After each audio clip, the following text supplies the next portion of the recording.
We start today with what many Republicans thought, believed, said was going to be the smoking gun, the final nail in the coffin of the Joe Biden bribery, fraud, crime scandal. This was going to lead to Joe Biden's impeachment and conviction, removal from office, criminal charges. Joe Biden was going to be in prison before you know it. It all hinged on the closed door testimony of Devon Archer, a business associate of Hunter Biden. It is really important to understand as we go through this, that on the one hand, we can look at whether certain allegations, if true, expose impropriety on the behalf of Hunter or Joe Biden, influence peddling, for example, using a position of power to impress individuals to try to secure business deals or whatever. That's one question. We then go to, was there anything even allegedly criminal here? And one of the extraordinary takeaways, based on what we've been told by both Democrats and Republicans about yesterday's Devon Archer testimony, is that we are no closer to any allegations that are evidence-based of criminal behavior by Joe Biden. Now, let me tell you what exactly it is that happened. Devon Archer is a business associate of Hunter Biden. And Devon Archer gave closed-door testimony yesterday. There's an article by The Hill that summarizes it. And the entire debate focuses on what is being described as the illusion of access. The allegations that were made by Devon Archer were that Hunter Biden sometimes sought to impress business associates or potential business associates, business partners, with the illusion of access to Joe Biden. That is very different than access to Joe Biden. And it is certainly very different than Joe Biden as vice president or former vice president or candidate or whatever the case may be, working in any tangible way to give anything of value or of any kind to the individuals that Hunter Biden is trying to do business with.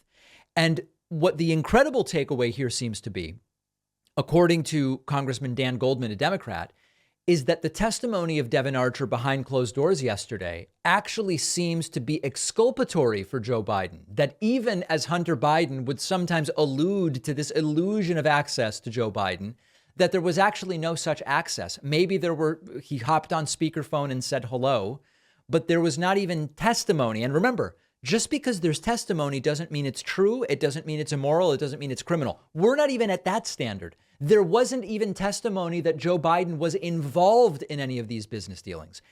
Had there been such testimony, we would then be in a position to evaluate, was there even any possible crime? We have none of that. Now, you don't have to take my word for it. We don't actually have the testimony because it was behind closed doors, but you can go through and read the summaries of it.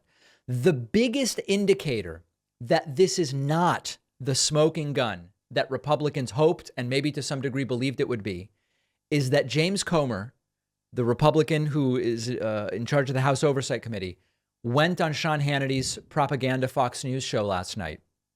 And when Hannity asked him and said, do you think this is it?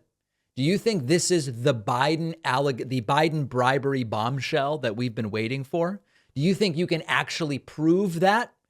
James Comer is able to offer nothing other than, I sure hope so, which is not exactly confidence-inspiring legal bravado. Take a listen to this. Do you believe that this is now officially the Joe Biden bribery allegation? And do you believe that you will be able to prove that? Jim Comer. I sure hope so. And I do believe that there's a lot of smoke. And where there's smoke, there's fire. We just heard testimony today that Joe Biden had lied to the American people. There you go. Now, again, I am not someone to defend presidential candidates lying to the American people, no matter who is doing it.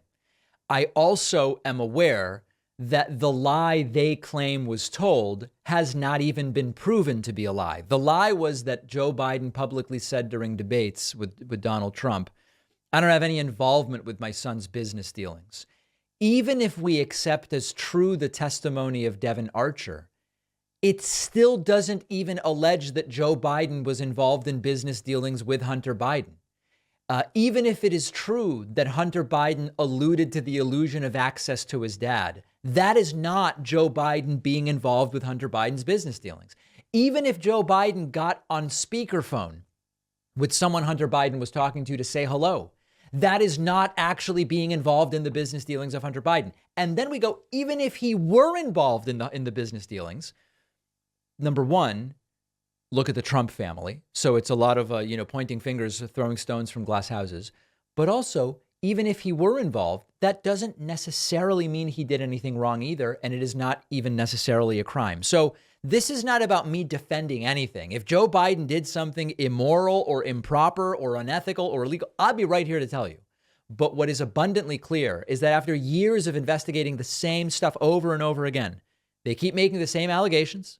They are not very confident that this is actually going anywhere. They lost their witness, and then the papers were lost, and the tapes don't say what they supposedly said. And now it's, I hope that this gets us something we can use. Now, for a different perspective, here's Congressman Dan Goldman saying the testimony does not implicate Joe Biden. He did describe that there were approximately 20 occasions over the course of their nearly decade-long business relationship where, when one of them called the other, that Hunter Biden would ask his father to say hello to whomever he was at dinner.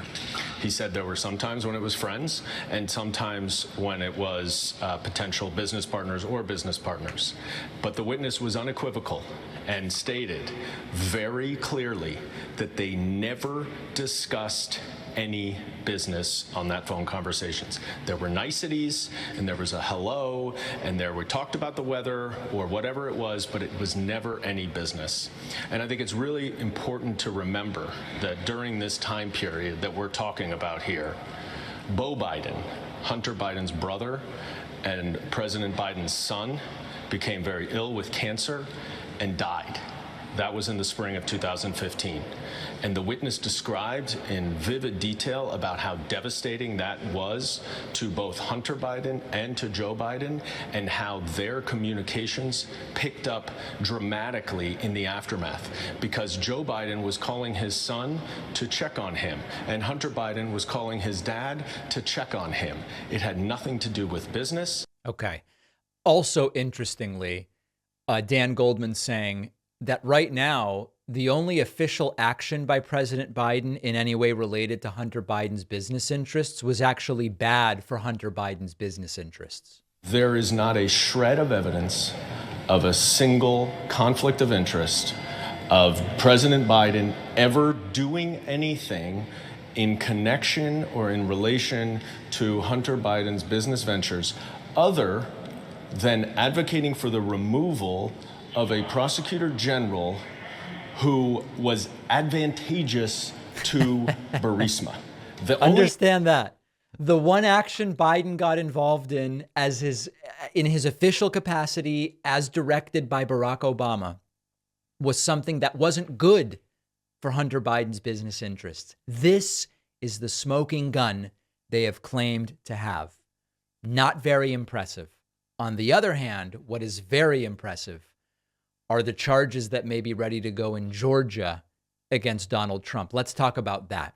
48 million Americans have some hearing loss. So if you or a loved one is struggling with hearing loss, you are certainly not alone. Only 1 in 5 people who would benefit from a hearing aid actually get a hearing aid. Our sponsor, MD Hearing, specializes in FDA-registered rechargeable hearing aids at a fraction of the cost. Marked up hearing aids at an in-person hearing clinic can cost up to $10,000. At MD Hearing, you'll pay just $300. They perform incredibly well. I have a family friend who's tried a variety of hearing aids. She recently switched to MD Hearing, couldn't be happier, loves them. You take their free online hearing test. Their world-class team of licensed audiologists will advise you how to set up your device. Your audiologist is there to provide ongoing support by video call or text. And MD Hearing's new model, the Neo, is their smallest hearing aid ever. No one will even know it's there. Simply go to mdhearing.com, use the code PACMAN to get any pair of hearing aids for just $150 each. They will throw in a free charging case. The link is down below.